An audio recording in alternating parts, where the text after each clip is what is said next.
Yo, we back with another one. About to talk about this deadly war going on in St. Louis, man. Goal on this video, 3,000 likes, man. For sure. We need 3,000 likes on this video because they say St. Louis about what? 3-4 hours away from Chicago, and they saying it's the next Chicago. You know what I'm saying? We gonna see about all that. So yeah, 3,000 likes on this video, man. We about to see what's going on in Nellyville real quick. Let me see what's going on in St. Louis, man. Chicago is all over the news for the war in the streets, but there's a city just a couple hours away that's taking the violence to a different level. The streets in St. Louis are so deadly, the cops don't even want to go down some blocks. And today, we're diving into some of the craziest beef going down in the city and why it's one of the most dangerous cities in America. The streets in St. Louis are full of killers, but two of the most savage dudes in the city were Adrian Lemons and Anthony Jordan. They were involved with a drug ring that was linked to at least 17 different murders in St. Louis, and their ties to the Mexican cartel made them even more dangerous. Damn, and they had ties to the cartel? They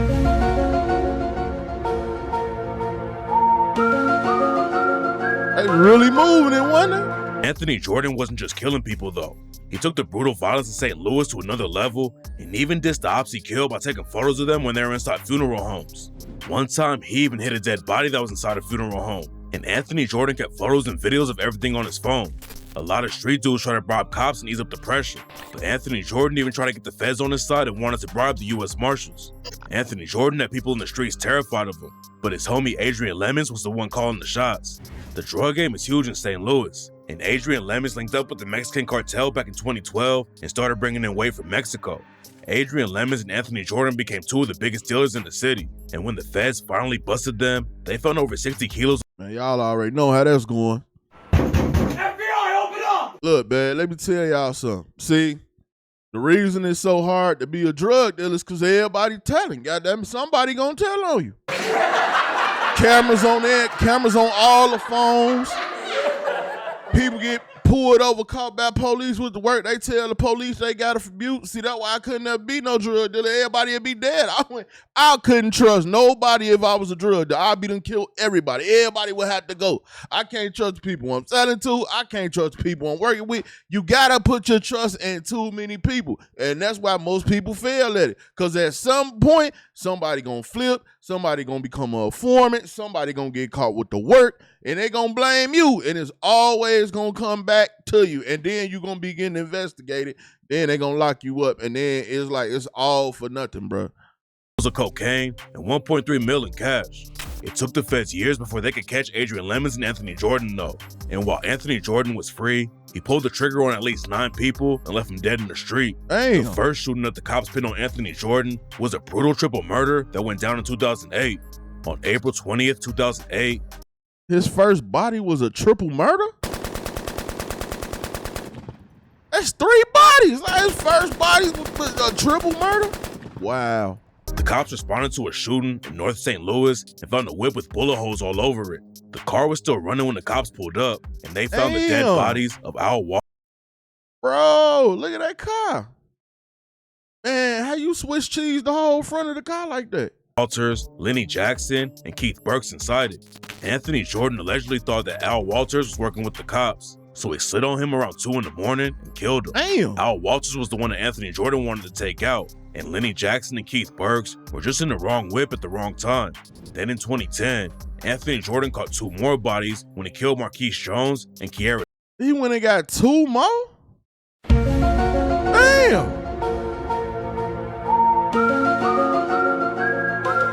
He was a professional hitman, for real, for real. He getting everybody. Johnson. Marquise Jones and Kiara Johnson were riding around the city together and spotted some friends. Marquise and Kiara slowed down and waved at their homies, and that's when Anthony Jordan upped his strap and killed both. Bro! Hold on, man. This man is killing everybody the same way. He switched cheese in the whole front of the car. Everybody car getting it, bro. Everybody car getting switched cheese. When he pull up, he switched cheese in the front of the cars, bro. Whole car switched cheese in the front. Wow. Anthony Jordan had been following Marquise Jones because he thought Marquise was giving info to the cops. And a couple seconds after Marquise stopped his whip to talk to his... See? Telling. I told you, somebody gonna tell. You can't, somebody gonna tell, somebody gonna flip. That he had to go take out all the snitches. This is crazy. Homies, Anthony Jordan rode up next to his car and lit it up with an AK-47. There were more shooters in the crew, but Anthony Jordan was the one who was really tearing up the streets in St. Louis. In 2013, Anthony Jordan spotted a dude named Anthony Clark sitting in a whip on a Bro, he ain't Swiss cheesed all these cars, man. Hell no. No. No, ain't no way. So you telling me they pull up every crime scene, the whole front of the car switched up, and he the one that did this. They already knew, like, all right, we got a serial front of the car killer going on here. Cause every car we get to, the whole front is Swiss cheese, bro. Yeah, they had to take him down. Yeah, that boy was dangerous. the side of the road. Anthony Jordan used his car to block Anthony Clark from leaving. Then he dumped a bunch of rounds into Anthony Clark's whip and killed him in broad daylight. Adrian Lemons was the dude calling the shots in the crew and didn't slide as much as Anthony Jordan. But a couple months after Anthony Jordan killed Anthony Clark, Adrian Lemons and Anthony Jordan slid on a dude named Byron Ertz and killed him. Anthony Jordan had They ain't locked this nigga up. Yeah, he's still killing people. Damn. It's the same MO. All you gotta do, look, the shell casing should lead right back to all you gotta do is look for the nigga with all the shell cases, bro. He done switched cheese every car. He shouldn't have been that hard to find, bro. already killed 2 people in the same year, but he was about to up the score again and take out 2 more. Yeah. Just a few weeks after he killed Byron Ertz, Anthony Jordan slid on an op named Robert Parker and started shooting. Anthony Jordan killed Robert Parker, but then an innocent woman named Clara Walker got caught up in the situation. Anthony Jordan was shooting Robert Parker on the street right outside of Clara Walker's crib. Clara Walker was inside watching TV with her kids, but she went to the window when she heard shots going off, and one of the bullets that was supposed to hit Robert Parker missed him and killed Clara Walker instead. Oh my God. Cops still couldn't catch Anthony Jordan, even though he had already killed 8 people. And a few weeks after he murdered Robert Parker and Clara Walker, Anthony kept up his brutal killing spree and murdered a dude named Mikhail Yellow Mac Gridiron. Adrian Lemons. What? Bro, how is they, come on, bro. I don't know how he ain't get locked up. And then he kept killing. All right. And Anthony Jordan both ended up getting booked by the feds, but they weren't even the most violent crew in the city. But before we get to the crazy murder, they want the most violent. Is more? No, bro. Ain't nobody topping dude and Swiss cheese like 3-4 cars all in the front. Like, ain't nobody outdoing him. It can't be nobody worse than him, bro. It's going down right now. You gotta understand why St. Louis was the murder capital of America. Damn. Back in the day, St. Louis was one of the most important cities in America. There was a lot of money coming in and out of the city, and that's why the mafia got involved. The mafia came to St. Louis all the way back in the 1890s and started leaving bodies in the streets. The violence calmed down for a few years, but then all the Italian gangs started killing again during Prohibition. A dude named Alphonse Palazzola was one of the biggest mafia bosses in St. Louis, but the ops still murdered him. A dude named Vito Gianola allegedly put a bag on Alphonse Palazzola's head, and a few months after Palazzola got killed, his homie slid on Vito Gianola and shot him 37 times. St. Louis had a lot of problems with the mob, and it also had one of the most violent bank robberies in history. Fred Bowerman was a bank robber who ended up on the FBI's top 10 most wanted list in 1953. Bowerman robbed banks all over the country, but in April 1953, he ended up in St. Louis and didn't make it out alive. Bowerman and 3 other dudes walked into a bank on the south side of the city and tried to hold it up. At first, everything was smooth, and the crew was about to get away with $140K in cash. But what they didn't know is that one of the bank tellers had tripped a silent alarm. When Bowerman and his crew were about to leave, over 100 cops surrounded the bank. Bowerman and his homie started shooting at the cops and hit one in the head. Then Bowerman took a hostage and held a shotgun against her while he walked out of the bank. Bowerman shoved his hostage away though, and that's when the cops started shooting back and killed him. After Bowerman went down, his homie Frank Vito shot himself before the cops could get him. Eventually, less money started coming into St. Louis, and a lot of white people began leaving. The people left behind were mostly poor and black, and a lot of them were living in deadly projects where drugs were taking over. A dude named Terry Joe Cooley started running heroin through the projects. Terry Joe Cooley?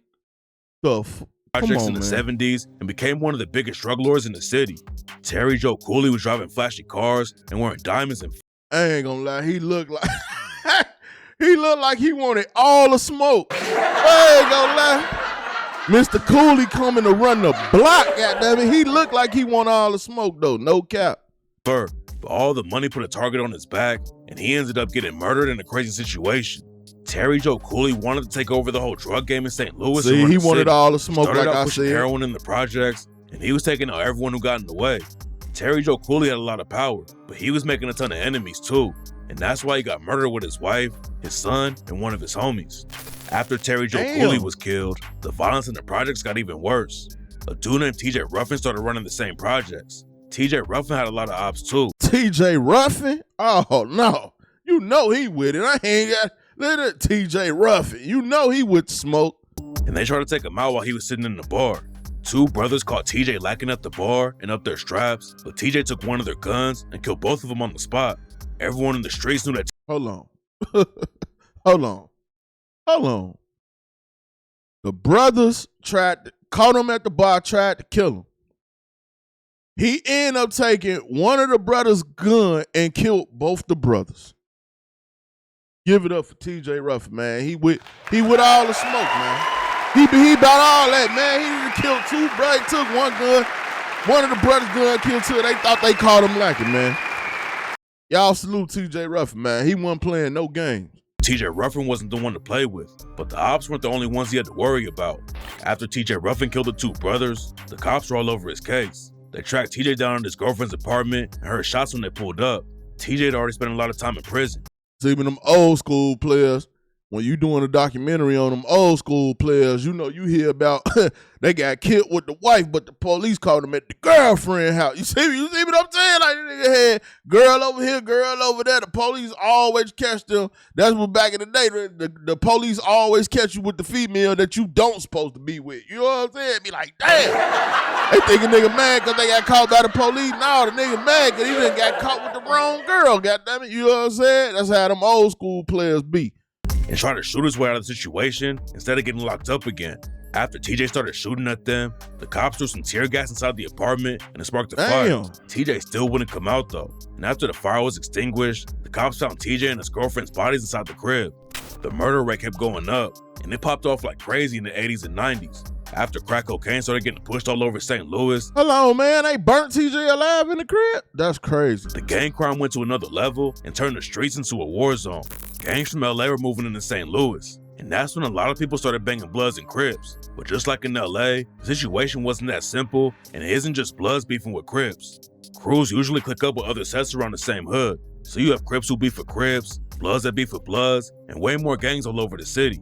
One of the most famous Crips from St. Louis is a rapper named 30 Deep Grimy. Grimy's whole family came from the trenches, and even his grandma repped the Crips. There's a lot of Crips sets in St. Louis, but 30 Deep Grimy and his family all rep the 6 Deuce East Coast Crips. The 6 Deuce East Coast Crips started in LA, and one of the things that makes them stand out is that they wear orange. The 6 Deuce East Coast Crips. It started in LA, and they got a set in St. Louis, and that's what 30 Deep. I think he locked up right now for something. Instead of blue. The Crips started out in LA, but the politics in St. Louis are way different. On the West Coast, the A-Track Gangsta Crips and Rolling 60s have been at war for years. But in St. Louis, they're cool with each other. The A-Track Gangster Crips and the Rolling 60s in St. Louis are friends. Really? They are down there at the same gang. 30 Deep Grimy popped off and became the face of drill rap in St. Louis. And it's even more brutal than the drill scene in Chicago. But the reason the music is so crazy is because of how deadly the streets are.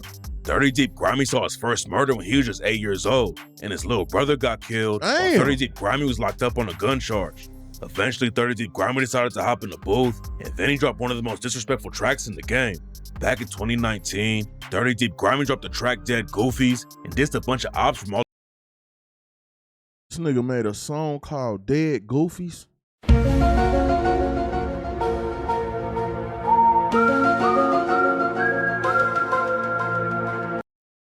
Y'all wild in St. Louis, bro. All over the city. Grimy even dissed his own cousin, reps an op block, and raps, "Free little DJ from your section, cause you know you a bitch. Smoking on D, clutching my XD, while I cruise through the strip." 30 Deep Grimy told Genius he still has love for his cousin though, and said that he put in a lot of work for his side. It's my little cousin, he from the op side. I love my little cousin though. Like my little cousin, he been locked up most of his life.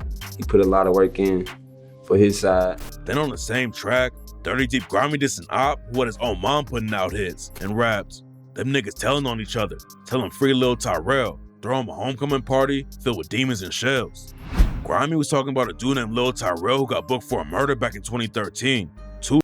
I ain't gonna lie, Lil Tyrell did that. Y'all see how he look? He did that. He definitely did that. Yeah, he did that murder. That nigga, look, hold on, look at that nigga. That nigga, yeah, he did that. Tyrell, throw him a homecoming party filled with demons and shells. Look at Lil Tyrell again. Yeah, he did it. Talking about a dude named Lil Tyrell who got booked for a murder back in 2013. Two teenagers named Noah Barnes and James Moore were supposed to testify against Lil Tyrell. Then both of them ended up dead before the trial started. Damn. I don't even know why they put them out there saying they was gonna tell. They ain't even make it to the trial. Four of the dudes wrapped up in the murder case too, but all of them walked free because the detective who was going to testify against them ended up dying from brain cancer. Damn. Then the situation took another wild turn when the news broke that Lil Tyrell's mom allegedly put the hits out on Noah Barnes and James Moore. 30 Deep Grimy was putting— Damn. Even the parents out here cribbing. God damn it. Hey.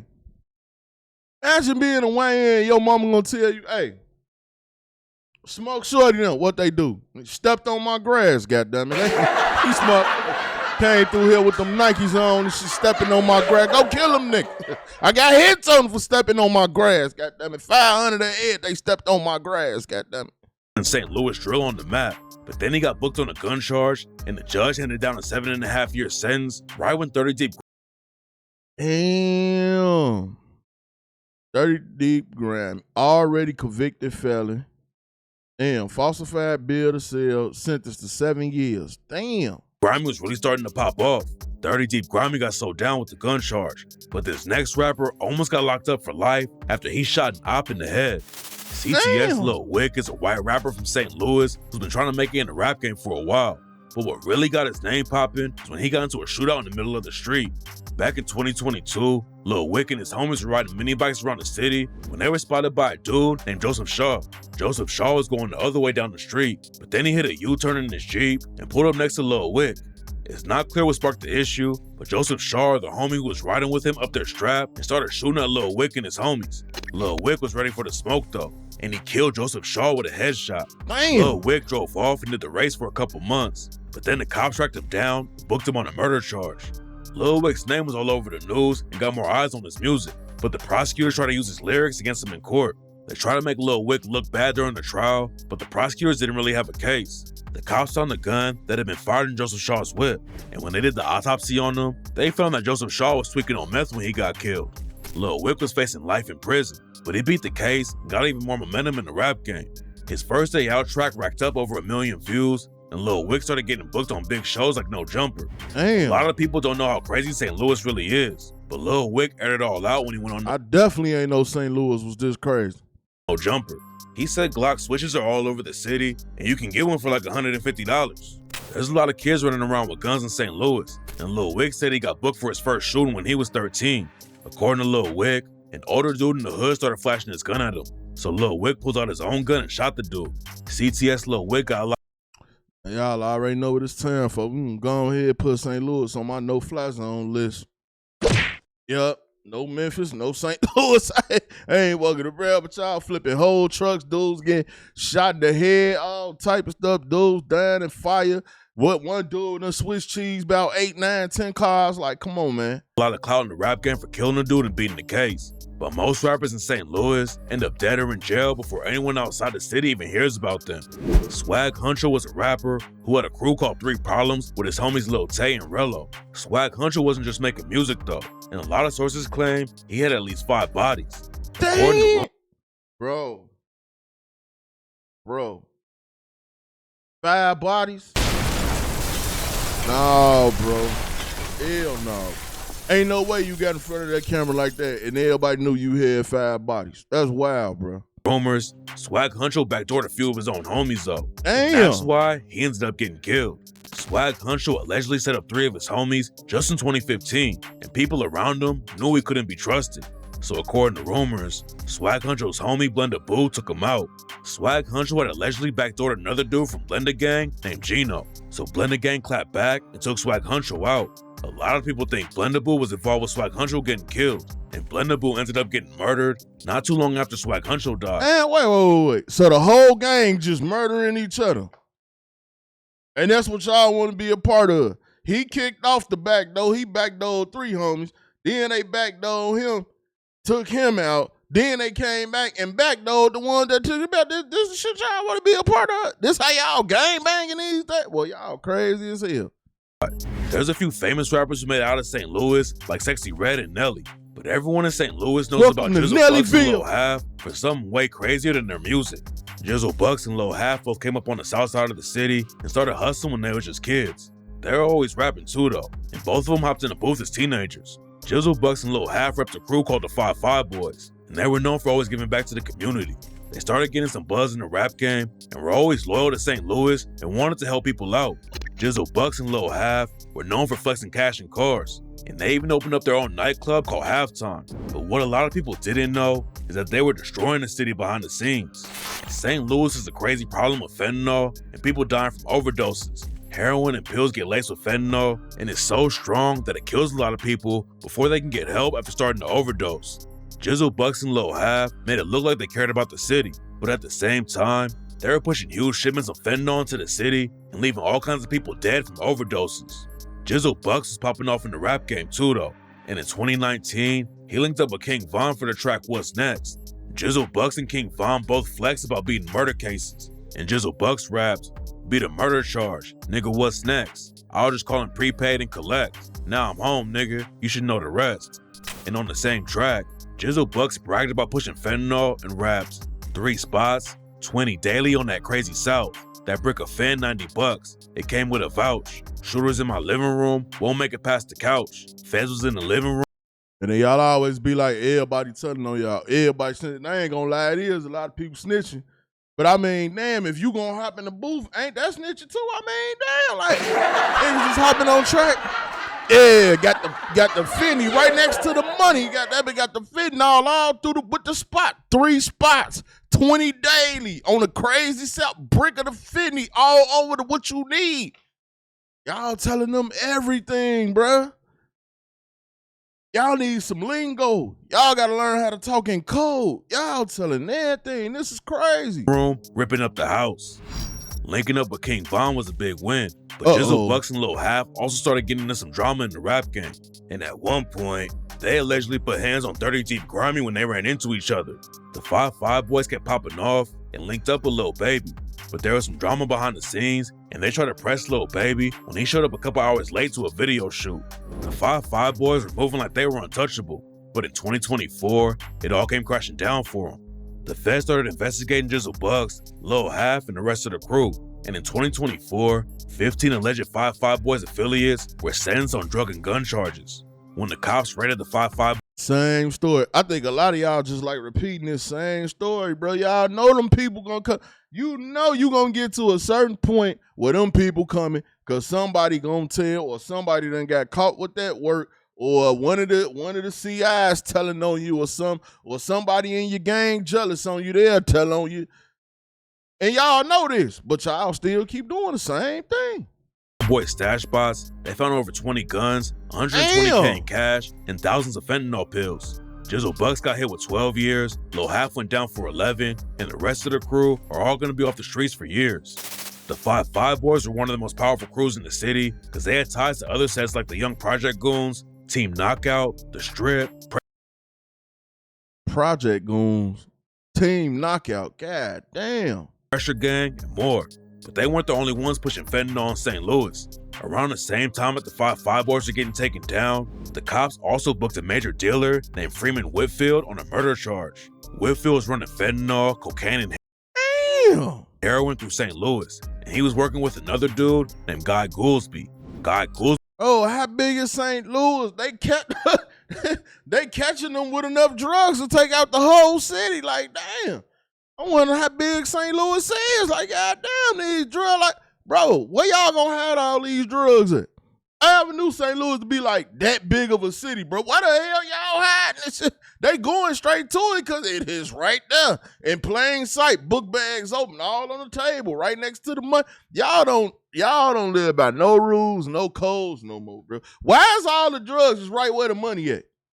So you just gonna let them get the drugs and the money too? The money supposed to be somewhere else. The drugs supposed to be somewhere else. They should never be in the same place. Unless you doing a transactional exchange. Y'all do one music video and then live your life like it's a music video. This shit crazy, man. Mosby was the plug, and Freeman Whitfield was the muscle. They were moving tons of weight in St. Louis, and Freeman Whitfield decided to take out one of their own dealers. A dude named Antonio Boyd was one of the dealers who worked for Guy Goolsby and Freeman Whitfield, and back in 2018, he got booked on drug charges. Freeman Whitfield was worried that the cops were going to flip Antonio Boyd so they could take down the whole operation. So in December 2019, Freeman Whitfield slid on Antonio Boyd and shot him to death. The feds were already watching Freeman Whitfield and Guy Goolsby, but murdering Antonio Boyd was what sparked the whole downfall. In 2020, the DEA planted an undercover fed who bought fentanyl from Freeman Whitfield. There you go. And they raided the crew. There you go right there. FBI, open up! Undercover fed. There you go right there. Cash houses and found 1.5 million cash, 25 kilos of cocaine, 3 kilos of fentanyl, 10 kilos of heroin, and enough guns to start a war. After the investigation was over, Guy Goolsby got hit with 150 months in prison and will probably come home in a few years. But Freeman Whitfield had the murder charge and got sentenced to life plus 10 years. The drug game brought all kinds of violence to St. Louis, but another thing that made the streets turn up was when Michael Brown was murdered by the police back in 2014. Michael Brown, aka Big Mike, got into a fight with a cop named Darren Wilson in a St. Louis suburb called Ferguson. It started when Mike Brown allegedly reached into a cop car that Darren Wilson was in, and 2 shots ended up going off. Mike Brown and his homie ran off. Then Darren Wilson chased Mike Brown and ended up killing him. A lot of people thought Darren Wilson murdered Mike Brown, even though he was putting his hands up and asked Darren Wilson to not shoot, and the killing sparked a huge protest in Ferguson. People were rioting in the streets like crazy because they thought the cops killed Mike Brown for no reason. So St. Louis had to send almost all their police to Ferguson so they could try and control the situation. But while the cops were all in Ferguson dealing with the protests and riots, the rest of the city turned up even more. 30 Deep Grimy said, you can go start on your ops on the west side, downtown, or wherever else, because all the cops were in Ferguson and couldn't respond to any shootings in the rest of the city. You can do anything in the city because everybody was in Ferguson County at the time, fucking it up. So you can go downtown and kill your enemy, go kill your enemy on the west side. Police ain't coming because Killing your enemy downtown is crazy. No, man, do not go kill your enemy downtown, bro. What is wrong with y'all? all the fucking police is in Ferguson. You can straight rob everything in the city right now or kill anybody you want to kill because everybody was in Ferguson at the time. A lot of cities have problems with gang violence, but St. Louis also has a wild issue with gangs from Bosnia, and it led to one of the most brutal murders in the city. Bosnia is a tiny country in Europe, and most people have no idea that it has ties to St. Louis. Back in the 90s, Bosnia was involved in a crazy war, and a lot of Bosnians left the country so they wouldn't get killed. Hey. Bosnians started coming to St. Louis because it was easy to find jobs and the rent was cheap. And now St. Louis has the largest number of Bosnians outside of Europe. Most of them were just trying to survive, but some of the Bosnians got active in the trenches too. And in 2014, a Bosnian American named Samir Bergic was brutally beaten to death with hammers by 4 teenagers. Damn. At first, rumors were flying. Y'all beat him to death with hammers?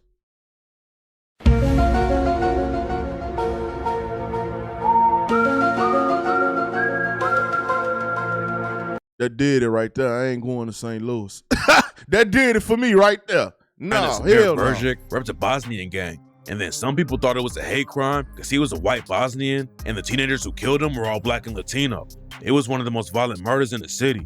Now we're gonna break down the stories from St. Louis that are so brutal that most people don't even want to hear about them. Back in 2016, a woman named Pam Hupp called the cops and said that a dude named Louis Gumpenberger tried to kidnap her and put a knife to her throat.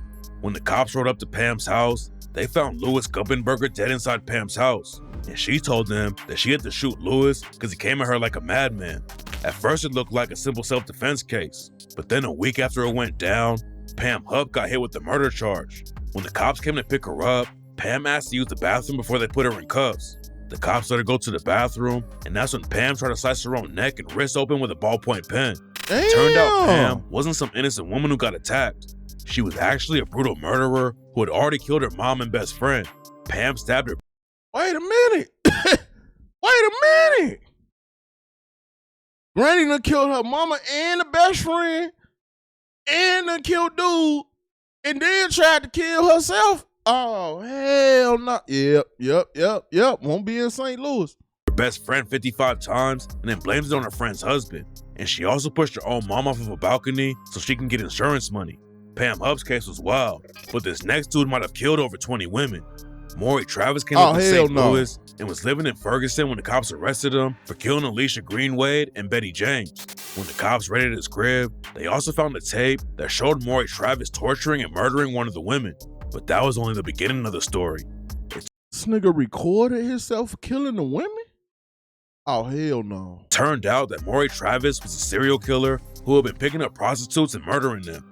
The body started turning up in 2001, and the St. Louis Post-Dispatch wrote a story about one of the victims. After the story came out, Maury Travis sent them a letter and gave a map to where the cops could find another body. In the letter, Maury Travis claimed he had killed 17 women, but some people think his body count was even higher than that.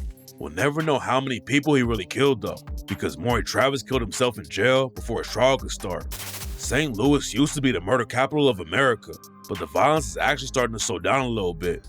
In 2022, the FBI reported that violent crime in the city was lower than it had been in 10 years. But then just 1 year later, the crime rate went up again and is still one of the deadliest cities in the country. Between the gangs, the serial killers, and other random murderers, St. Louis is the kind of place where you can get killed anytime. All right, man, look, I ain't going to St. Louis. Y'all make sure y'all check out my last video, man. It's your boy Buddha. I'm out.